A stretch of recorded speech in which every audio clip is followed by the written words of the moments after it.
Deepa from the Beaumont Library with your recommended read. Today I'll be reading an excerpt from the first chapter of the book The Goldfinch by Donna Tartt and published by Little Brown and Company.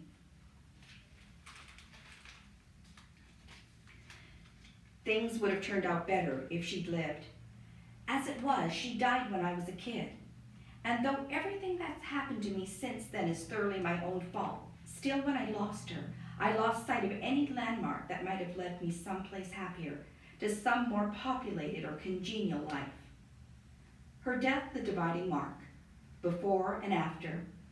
And though it's a bleak thing to admit all these years later, still I've never met anyone who made me feel loved the way she did. Everything came alive in her company. She cast a charmed theatrical light about her, so that to see anything through her eyes was to see it in brighter colors than ordinary.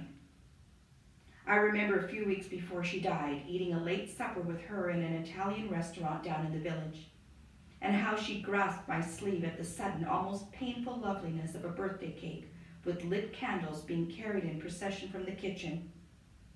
A faint circle of light wavering in across the dark ceiling, and then the cake set down to blaze amidst the family, beautifying an old lady's face. Smiles all around, waiters stepping away with their hands behind their backs. Just an ordinary birthday dinner you might see anywhere in an inexpensive downtown restaurant. And I'm sure I wouldn't even remember it had she not died so soon after. But I thought about it again and again after her death, and indeed I'll probably think about it my whole life.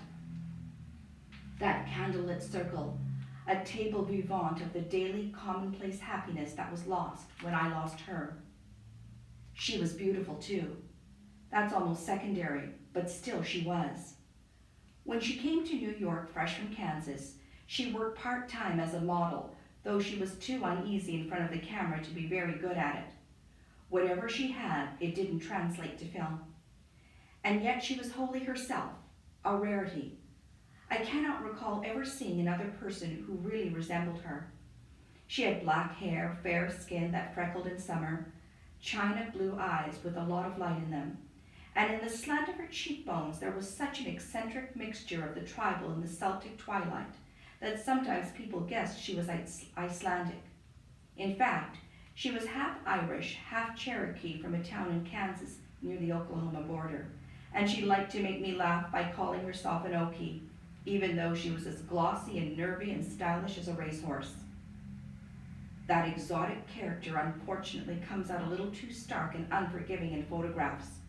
Her freckles covered with makeup, her hair pulled back in a ponytail at the nape of her neck like some nobleman in the tale of Genji.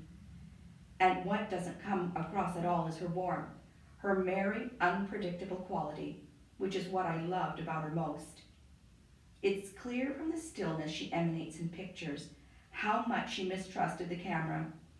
She gives off a watchful, tigerish eye of steeling herself against attack. But in life she wasn't like that.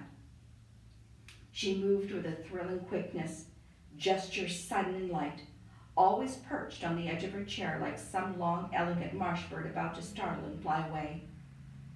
I loved the sandalwood perfume she wore, rough and unexpected, and I loved the rustle of her starched shirt when she swooped down to kiss me on the forehead.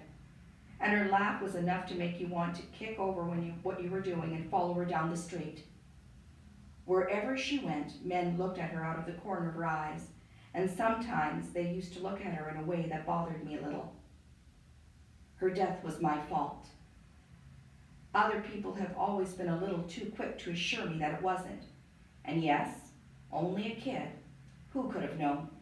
Terrible accident, rotten luck, could have happened to anyone. It's all perfectly true, and I don't believe a word of it. And that was an excerpt from The Goldfinch by Donna Tartt. I hope you check it out.